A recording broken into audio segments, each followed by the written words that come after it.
Hello， 大家好，我是你们的云飞这位是我们电脑区的泸州。大家好，我是申泸州。我是计划用1万块钱去装一台打黑神话悟空的一个电脑然后我具体的需求是这些，就是4K 畅玩黑神话，然后可能会搞一点什么 AI 的小需求，就是 AI 作图之类的。然后泸州帮我配了一套配置，对，然后我们可以简单看一下。然后呢，用的那个机箱电源水冷呢，我是已经做好了一整套，直接帮他带过来，这样待会儿他装的时候可以省事一点。我们先来看看开个箱。我是一个纯电脑小白我待会儿手把手教你，让你完成第一次装机。好嘞。首先这个是一个硬盘，这是我现在比较推荐的硬盘，因为它是原厂 PCIe 4.0固态里面相对比较便宜的，叫凯霞的 SD10。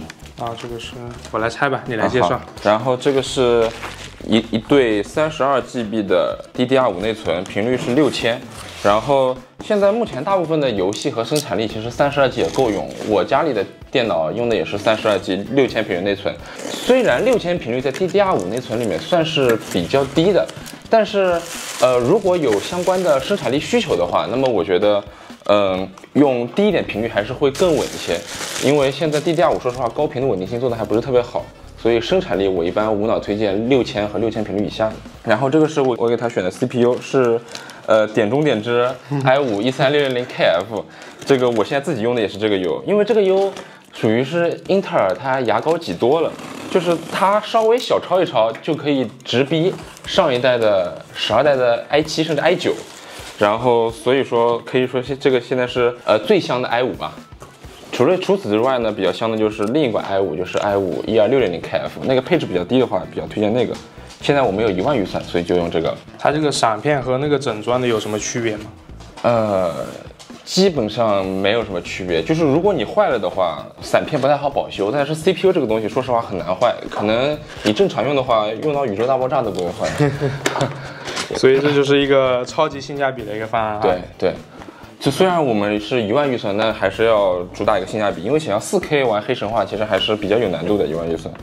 然后主板呢，我用的是一个7彩虹的，这个是 Z790吧。就是当时云飞跟我提需求的时候说，就是他想要用大板嘛，因为后续可能会有一些扩展性的一些需求。然后7彩虹这个算是比较便宜的大板了。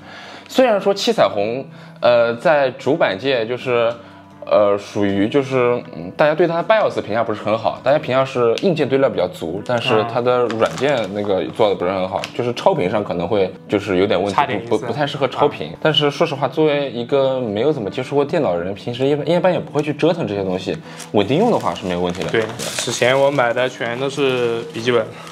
最后是这个显卡，它还送了一个显卡支撑架。对，就是这个显卡的电竞叛客的4070 Super， 然后价格是4600多吧。对，就是当时有活动嘛。对，我挺喜欢电竞叛客这个牌子的，因为一方面他们是正经的英伟达的那个认证的厂商嘛，就是硬重旗下的，所以现在买它还会送那个黑神话，对吧？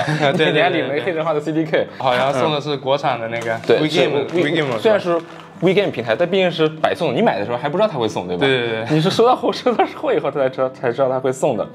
但是呢，它是比较便宜的那个显卡里面正经的，然后再加上它是喜欢做纯白色的，比较干干净净的，所以我就比较喜欢他们家显卡。然后我就给你推荐这个，行。好嘞。然后那这个显卡就先放一边，先放这吧。然后再给你看一下我给你准备的机电箱是吧？首先这个327呢，这个是我做过评测的。这个是先马的一个320水冷。我有一个小问题，就是像我这种小白的话，水冷的话是不是有点难度？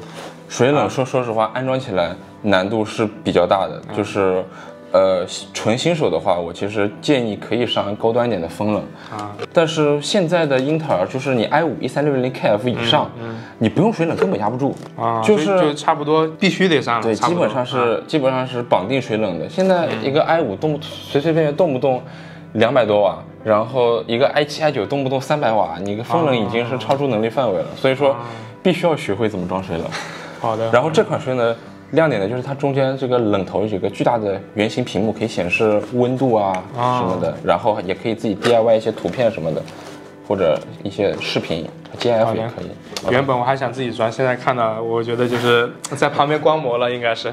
我可以是手把手指导你，尽量让你独自完成整个流程。然后呢，这个就是机箱，也是我做过视频的一个机箱，叫先马印象，就是一个纯白的一个海景房嘛，我给你用它，就是因为它其实是比较好装的，就是相对比较宽敞嘛。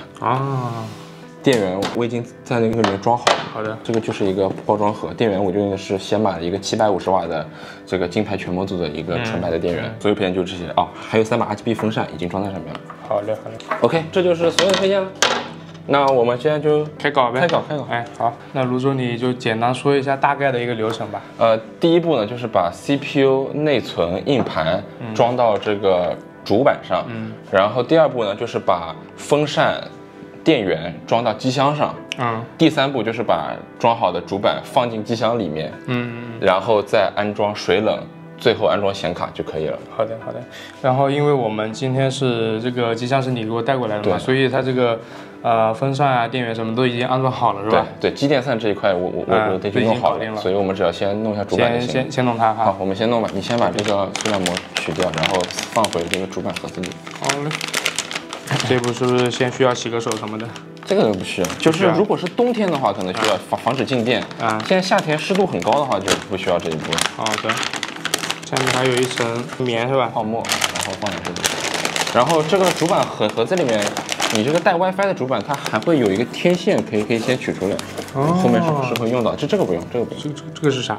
这个是用来接机箱跳线的，这个不用是吧？你不说我都不知道里面还有东西呢。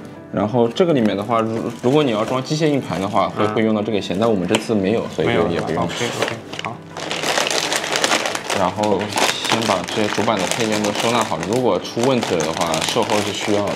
就是全部的东西都要需要，这个也拿走是吧？下面这个棉也要拿出来。在电脑的所有配件里面，主板是最容易出问题的，因为它确实比较脆弱，然后比较复杂。然后呢，就是第一步是装 CPU，先把这个杆子压下去，然后挑开来，对，这里这样子对吧？对，然后把这个，对你把这个拿出来，盖子展开，然后把 CPU 放上去。英特尔这个12代的话，你只要是让它的这个字符是正着的，那么它就是字符是正着的。对，你看它上面有字，你只要是跟这个主板是正着，那么它就是正的。然后这里是有一个，先我看教程是说是有一个小三角是吧？对，小三角就是其实就是怎么说呢 ？AMD 主板可能是比较需要看那个小三角，英特尔的话，大部分情况下字符都是正着的，就这样子正着对，你正着放进去就行了是吧？所有主板那个字都是正的。好的，那直接就这样对到这个角，然后放上去就行了。放上去就行了。然后把这个盖子往下压，然后这个地方有一个你这个对你用力往下按，这样好，对，这个就弹开了，然后这个放到一边，然后再把这个杆子压回去。好的，这样子哈，要稍微用点力，这个不能太担心。OK， 好。然后第二步呢，装内存或者硬盘都可以，我们可以先装这个硬盘吧。硬盘，一般来说，系统盘的话，装在离 CPU 最近的这个硬盘槽。然后它这个买硬盘包装里送了这个散热片，但是我们这次用不到，因为这个主板自带了比较好的一套散热，所以就直接用它这个主板上的就行了。你可以先把它拆了是吧？把这个散热片拆开。这个用电没问题哈。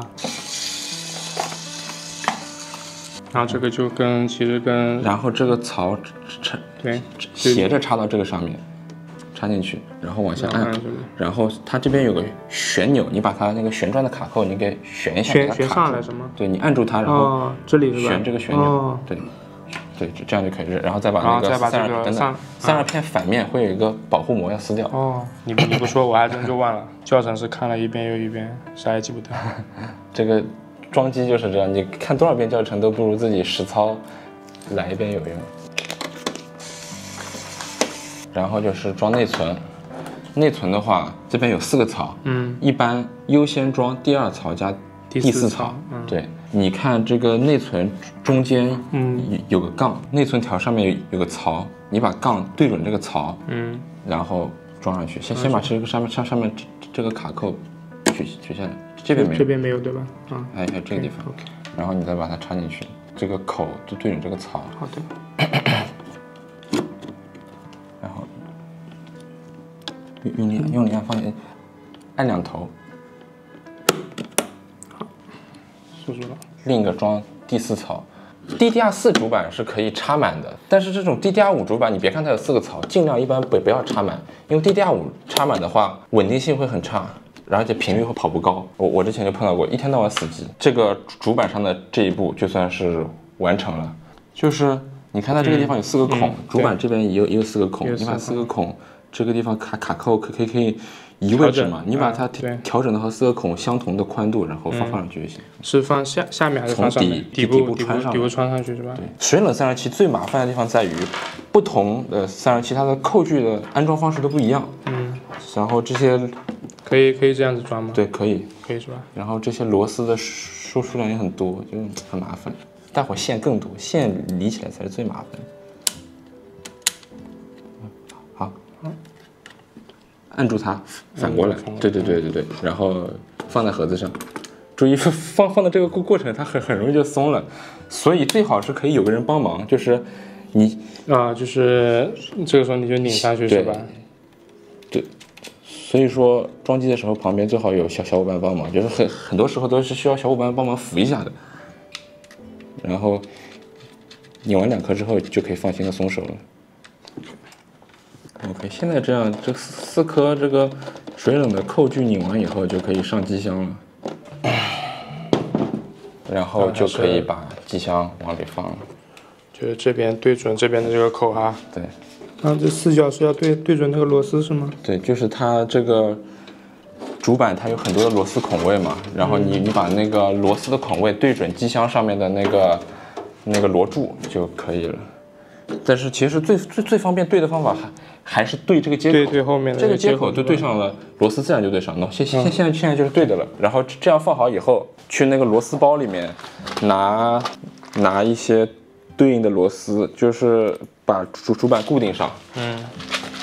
这个是机箱送的是吧？这个是买机箱都会送这样一个螺丝包。固定机箱的螺丝呢是这样子，不知道看不看得清啊？我可以对着这个上面，就是这种带一个小帽子的一个螺丝，它周围有一圈圆的帽子的，然后把这个螺丝这样子固定到这个机箱上面，这样就可以了。来，好的，就现在的步骤就是先把它所有的螺丝孔拧紧。对，还有一点是需要注意的，就是有的时候可能会出现机箱的螺柱跟主板的螺柱不一一对应的情况。因为我这个机子之前是装过 ATX 主板的，所以说是可以对应的。有的机箱出厂的时候不一定跟你的主板相对应，这个时候就要用一把钳子把那个机箱上的螺柱取出来，然后调整成和你主板对应的模式。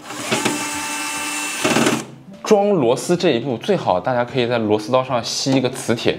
我装机的时候最讨厌的就是掉螺丝刀没磁了，然后啪嗒一下，那个磁铁那个螺丝不知道掉到机箱的哪里了，找起来很麻烦。像我们装水冷的都是，先把主板放进去，然后再考虑水冷的事情。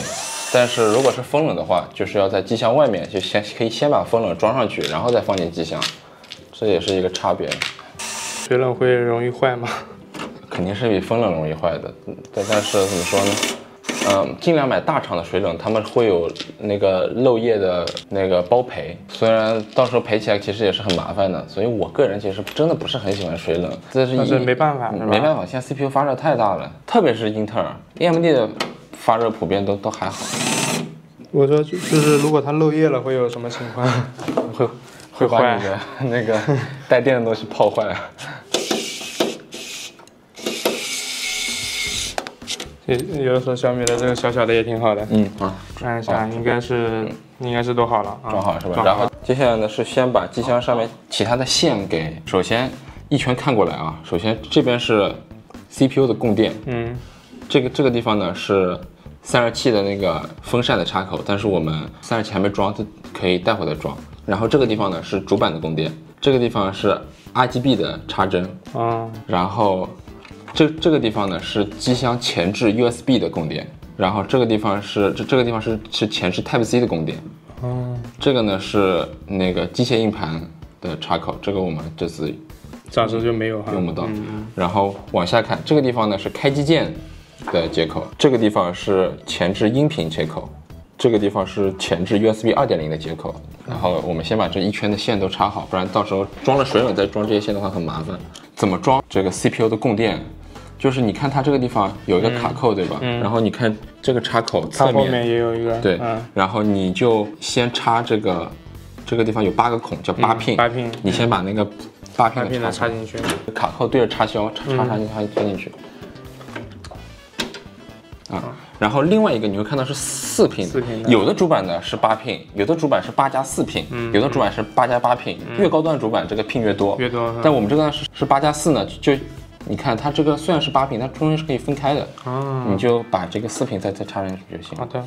就是其实理论上来说，所有主板你只要插了第一个8 pin 就是可以用的了，后面的是辅助供电，不插也行。但是如果你的电源有这个条件的话，还是尽量插上，稳定性会好一点。好，然后这个线呢，可以先这个先藏一藏，然后接下来呢插这个主板的供电，它主板这个供电也是可以分开的，但大部分情况下都用不到它这个分开的情况，就是它这个地方有个插销，你在组装的时候要保证它这个插销在所有接口的中间。就是像这样子拼装起来，它对，你看20+4，对，20+4 pin，这个就是一个主板的24 pin 接口，你再这样插进去。所以我们这个就24 pin 是吧？对，所有主板现在主流都是24 pin，它这个分开是可能是为了适配一些比较老的主板。它那个这个是放上面吗？下面。明白了。插进去，用点力 ，OK， 插好了。然后接下来呢是插这个前置 USB 接口的供电，就是这个比较扁的这个，然后它上面也有个小凸的地方，然后这个接口有个凹的地方朝内的。然后呢 Type C 接口，这个 Type C 接口呢，我说实话看的话不太好看，你就是而且不一定每个主板都有，你就对你这个孔插进去试试看，如果插不进去的话就反个面。就跟我们在电脑上插 U 盘一样，就是你插不进去你就翻个面就行。你看刚刚是不是插不进去？那么就反一下。你这个看其实看不出来。对。然后呢，这个插口是我这个3把风扇拉出来的一个接口，这个是它的 RGB 接口。这个是它的那个风扇的供电。然后你可以在主板上这个找这样的插口，就是4根针旁边一块塑料板。这个就是用来接风扇的，是吧？然后你看我们这个主板上面有3个这样的接口，对不对？它上面会有小字写，这个地方的小字写的是 CPU fan， 就是 CPU 散热器的接口。这个地方是 CHA fan， 那这个地方就可以插我们这3个这个机箱的散热风扇。然后呢，这个地方还有一个地方写的是 AIO-pump， 这个是给水冷的水泵用的。所以先不用是吧？先不用，我们可以先把这3个风扇的这个就插这个，就是把它那个这个地方有个滑槽，把滑槽对准这个上面的塑料板是吧？然后再插这个 RGB 的针，这个 RGB 可以看到这是一个3个针，3个孔，然后主板上这个地方有3个针。然后你把它插进去。所以这个是插这边，然后这个是插这边。对，你看这个是1边2，一个1，然后这个上面也是1边2插进去，比较难插的，说实话。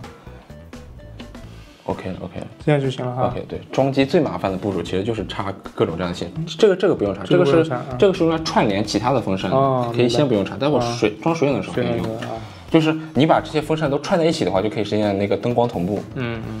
然后接下来就把机箱上其他的线，就是基本上都是在下边了。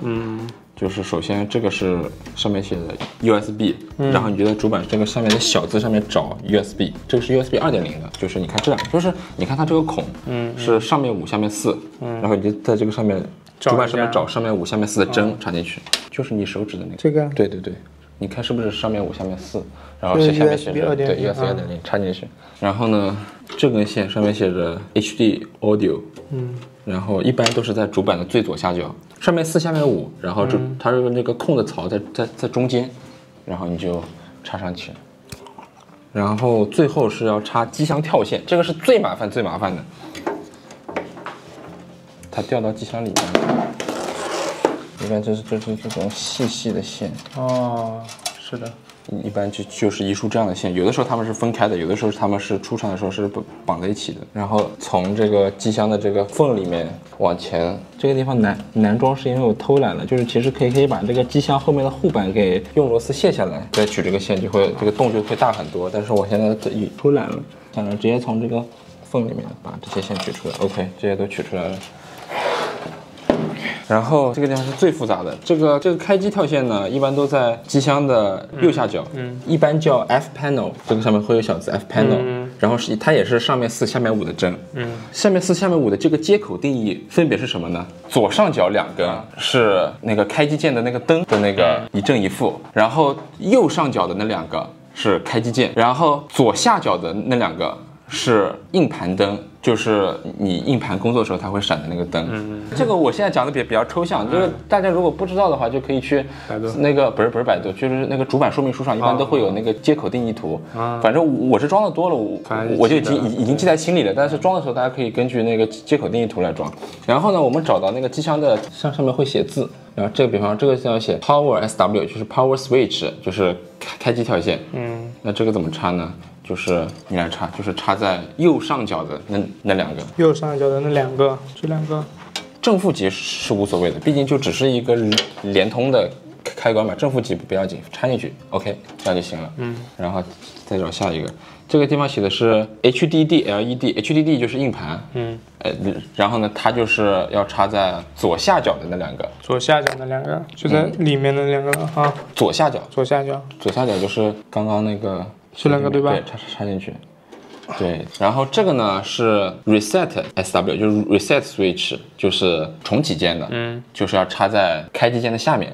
开机键下面就是它的下面。对，2个是吧？它是在开机键的正下面啊，正下面。就是你会发现下面有3个针，最右边那个针不用管。你就插在那个开机键的正下面就行。对，好。然后最后呢，这2个就是灯的那个插在左上角那2个就行，都行是吧？这2个是都行的，都行，毕竟就是一正一负嘛，很简单的一个电路。你2个放在一起不方便插，你可以一个插。OK， 然后呢，机箱的这一步就是结束了，然后我们就可以装那个水冷了。就现在这个水冷呢，有的水冷，它的这个上面的这3把风扇是提前装好的，有的水冷是要你自己装的。我这个收到就是已经装好的。然后呢，首先是需要把这3把风扇固定到机箱上。怎么固定呢？就是你看这三把风扇后面有这个连接的线，很丑对吧？把线藏在里面，这样，那就是这样子就可以固定，这就是另一个需要别人帮忙的地方，就是装水冷的时候，可能那个你又要扶着，然后又要拧螺丝，就不是很方便，需要一个人帮忙扶一下。这个我只先给你比划一下，真正第一步开始装的话，是先把这个机箱的顶板拆掉，它往外抽的是吧？然后呢，这个地方就建议是有个人帮忙扶着，我来扶着，你来拧螺丝。先要把这个线过去是吧？穿过去，从这个机箱上面空的那个理线槽里面穿过去。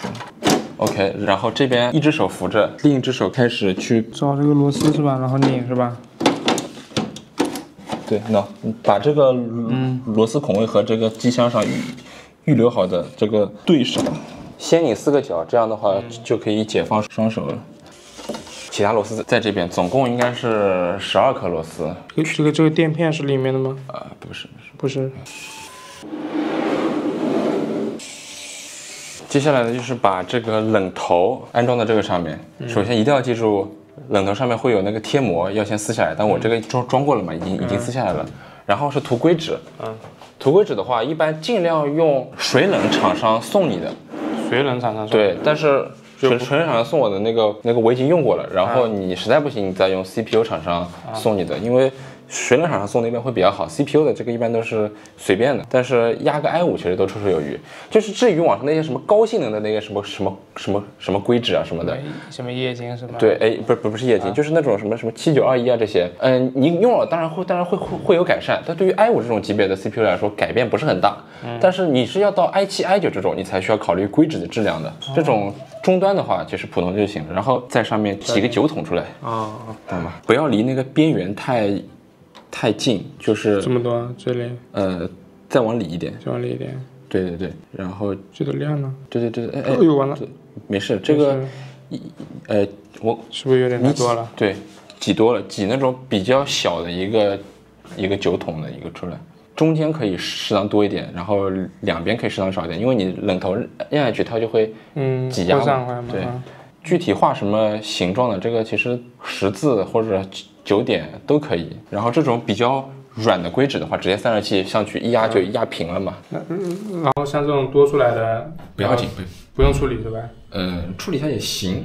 然后呢，就是把这个冷头给扣上去就行了。冷头上面这个地方扣具已经装好了，就是有4个这样的支架，然后对准凸出来的这放上去就行了，4个螺丝放上去，然后注意不要扭到这个水管就行。OK， 就这样扣上去了。然后把这4颗冷头螺丝拧上去。冷头螺丝我建议用手拧，不要用电动螺丝刀，或者你可以用这种力气比较大的电动螺丝刀，就是你冷头只有拧紧了才能跟 CPU 充分接触。不是我说的手拧，指的是用手动螺丝刀拧。好的，好的，明白了。我以为你说要手拧呢。你可以先用手，先来一下啊，先对准位置，然后再用电动螺丝刀。就是4个螺丝不要先拧紧，可以就是先用手拧一点点，就是先把这个整体固定住，然后再用你用那个手动螺丝刀也好，电动螺丝刀也好，你再把它拧紧，就是为了保证它那个硅脂能够被均匀的压扁。被这个水管绊住的螺丝是最难拧的。如果你不太方便拧的话，可以把它弄起来是吧？稍微弄起来一点，拧上去。对，然后再用电动螺丝刀把4个均匀的拧紧。OK， 然后呢，接下来就是只要接这个水冷的线就可以了。水冷的线也是就是比较难接的嘛。水冷有哪些线呢？首先是这3个风扇的线，需要把机子立起来，然后刚刚应该已经穿过来了，就是这个。首先这个风扇线，这个风扇要接到前面我之前说主板上那个 CPU fan， 把这个线从这边穿过去。哎呦，它好像又缩回去了。就是它这个走线是装机最麻烦的一步。来，你抓住这个头，我之前跟你说了，这个地方是 CPU fan 对吧？你就把它插到那边。对准那个塑料板插进去。然后呢，这个地方是这个 RGB 线，我之前不是说过那个可以和这个风扇实现同步嘛？然后就去找之前刚才留的那个对吧？留下的这个头，然后把它从这个孔穿过来，然后把它接一起是吗？我从这出来了没事，这个先不要管。然后把这个头就和这个插口，反正就是2个接一起，一公一母嘛，就给它们插上。这样可以吗？还是对，这个插口本身就不是很牢，如果你担心松动的话，也可以在外面裹一圈那个胶带。然后这个 OK， 这样的话，这个水冷上面的风扇的接口就装好了。然后呢，这个水冷头这边一般还有2根线，一根线是这个供电线，还一根线是比方说这个地方有屏幕，这个屏幕要显示内容，它就要插到 USB 上。从这个冷头上可以拉出来2根线，一根线也是这样，它也是插在风扇接口上的。还记得这边有一个 AIO pump 的接口吗？就是插它是吧？就把它插到这个 AIO pump 上面。另一个呢，这个线比较长，目的就是为了让你从上走到下，一直走到下面的 USB 2.0的这个接口上面。然后你可以试试看。从上走到下就是你这个线穿过去是吗？从这个地方穿过去，一直穿到后面这个槽，然后从背面一直走到下面。从这边的这个槽是吧？对。然后你可以把机子立起来，这边是吧？对。抽出来，然后一直走到机箱下面，就是你之前插 USB 2.0的那个地方。这就是为什么，这就是为什么新手我更推荐使用不是就是使用这种大机箱。大机箱的话就是比较好这个理线嘛，然后你的手也有地方放。那种 ITX 我不建议新手尝试，我虽然非常喜欢 ITX， 但是真的对于新手来说太折磨了。OK， 水冷这一步呢也就装完了。最后呢，就只要再把显卡供电装上就行了。然后呢，先把显卡插上去。现在是只剩显卡了是吧？对。然后呢，就是先把显卡拿出来，然后可以先把显卡上面的膜撕掉。撕掉是吧？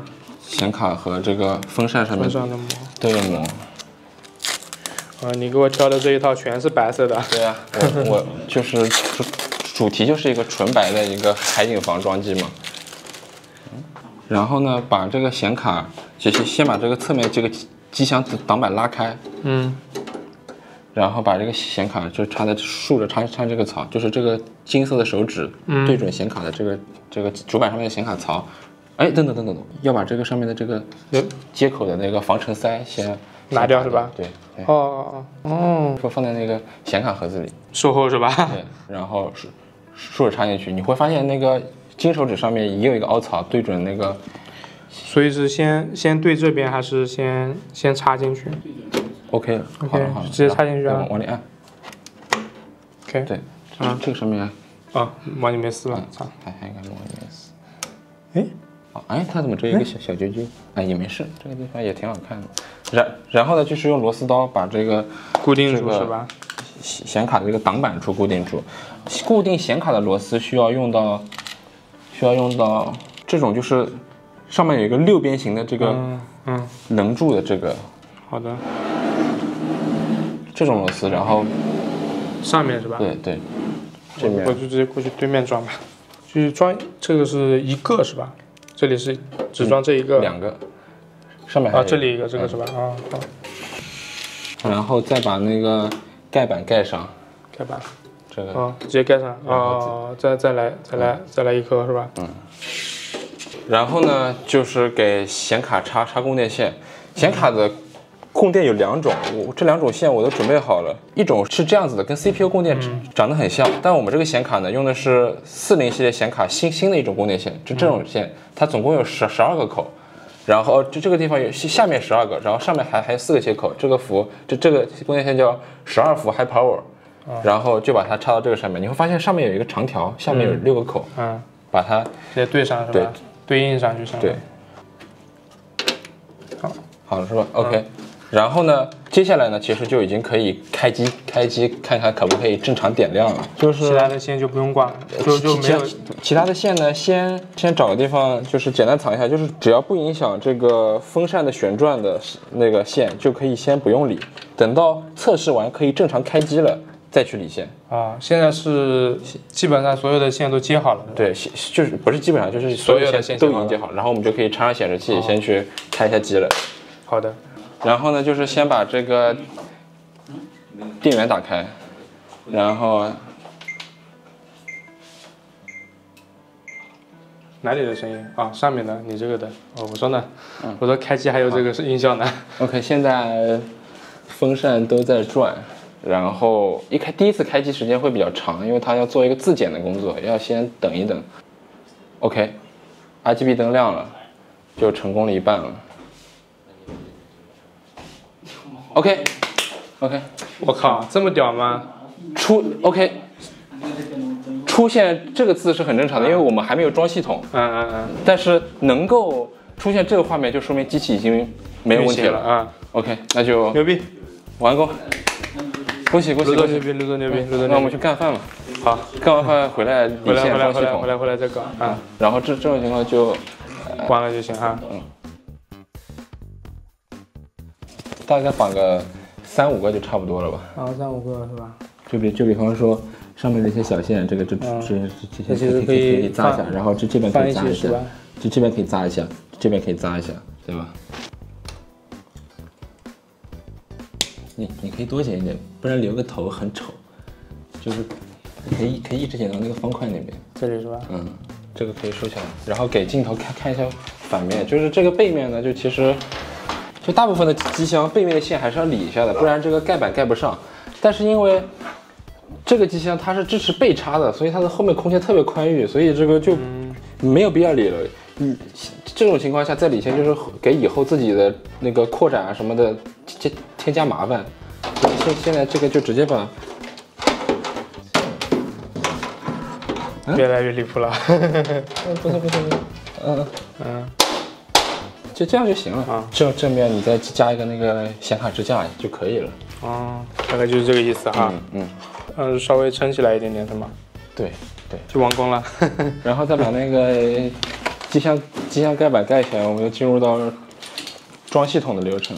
有很多种方法，我一般用 PE 装，然后事先要做好一个装系统的 U 盘，我这个是已经做好了，这个 U 盘是买小米速七送的。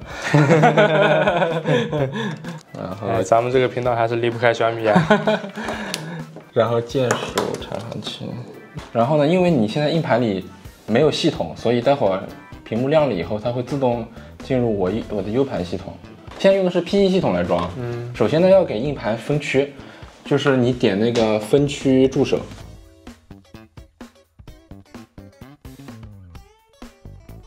然后待会儿进入系统以后，先关机，先把主板上应该弄的设置先弄好。就是比方说这个内存频率要调一下，它才能达到那个你买回来时候标的频率。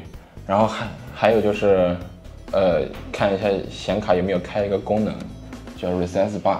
这个一般现在新主板是默认开的。这就是待会儿是那个 Windows 设置的那个步骤，做完了之后再关机。设置的步骤我要展现一个小技巧。好的。现在 Win11它强制要求联网才能够激活，但是有一个命令可以跳过。那就不用那个命令了。它这个版本可以，你不要插网线，你插网线它就要求你必须登录微软账号啥的。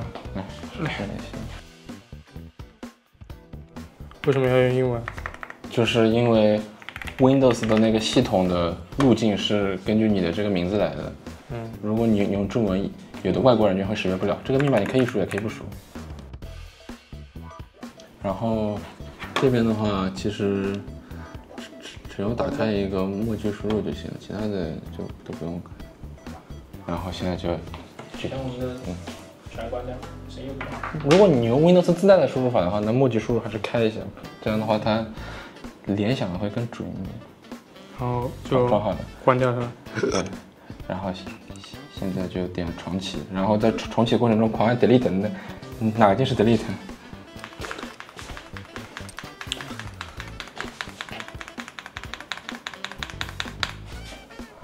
然后进去以后呢，先调成中文，然后这个 XMP 就是调内存频率的，给它打开，然后在高级功能以后找到。我找一找啊，这个基本红的这个板子是在哪儿呢？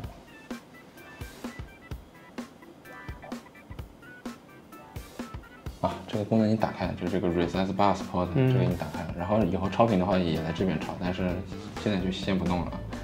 然后 F10是哪里？F10，保存配置。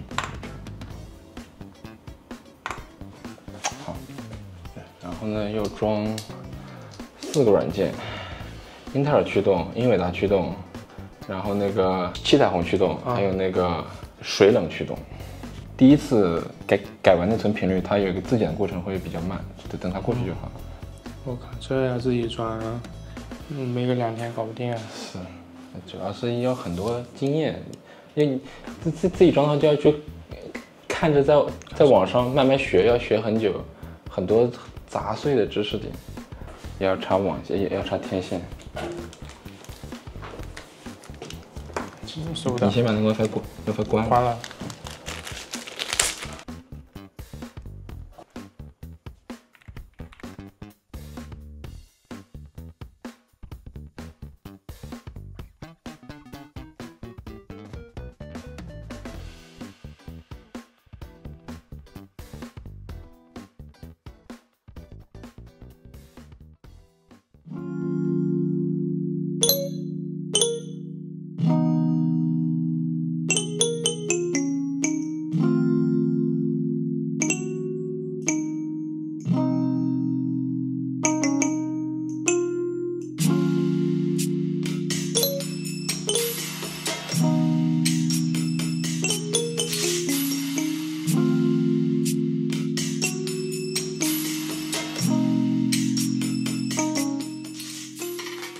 今天我们从上午的11点钟左右装到了现在下午的这个3点半吧，3点半差不多。总体是4个小时，中间还出去吃了个饭。都是感谢这个泸州大佬，对吧？我是一个小白啊，就是我整个装下来，虽然是有一些步骤是我自己动手的，但我是感觉这个装机从一个小白的角度来讲的话，它是比较复杂的啊。现在网上有很多教程视频，比方说那个硬件茶谈的那个3D 教学，其实你跟着教程做的话，其实就已经可以解决大部分的问题了。但是有一些小部分的问题是某些硬件特有的。它视频也是不可能面面俱到的，这种情况下就一定要勤去网上搜，绝大部分问题在网上都是有答案的，要做好花时间的一个准备。作为一个小白来说，我个人建议还是去寻找身边这种有装机经验的，一起来装可能会快一点，不然你自己装的话，我感觉就这个东西可能2-3天吧，2-3天都不一定装得好。对，那我接下来就给大家讲一下为什么我当初给云飞选择这套配置。就是他当时找到我们说他预算是1万，然后想要玩黑神话，然后有的时候也要做一些视频渲染嘛。黑神话是比较吃显卡的，然后视频渲染的也是比较吃 CPU 的，所以咱们这套不能说比较偏科，还是需要均衡一点。所以1万预算，我心中目前比较均衡的答案就是 i5-13600KF 加上4070 Super 这么一个配置。首先，显卡为什么选择4070 Super 呢？就是因为黑神话是英伟达重点扶持的一个项目，会用来重点展示 DLSS3 技术的那个真生成的效果，所以说尽量搭配407显卡玩。特别是如果你要玩4K 的话，我觉得必须要用407 N 卡，不然体验可能不会很好。然后 CPU 呢，我选择的那个 i5-13600KF 也是我自己在用的一个 CPU 嘛，就是因为它的多核性能其实是直逼上一代 i7 的，超一超甚至能够摸到 i9 的尾巴，所以说拿来剪视频、拿来渲染，其实效果也是很不错的。然后其他方面呢，这个机箱还有这个主板呢，也都留了很大的升级空间，很适合云飞这样的 UP 主，然后将来把它作为一个工作站使用。所以，我觉得这个就是我心中1万块钱预算的最优解了。所以还是非常感谢泸州大佬来帮我装机，然后帮我挑选，这次也是非常感谢他，同时也是一个小米熟悉的一个车主啊。对。然后大家如果有什么电脑方面的问题，可以去他的账号去看一看。谢谢你。他在他的账号里面是有非常多的一个专辑的分享，还有选购的一些分享。非常感谢泸州大佬这次一起过来，我们一起合作联合投稿了一个。大家对这类节目感兴趣的话，可以继续关注我们。然后我们下期节目再见。你好，我是不想看的有彩和泸州，希望能在下期视频里与你相遇哦，拜拜，拜拜。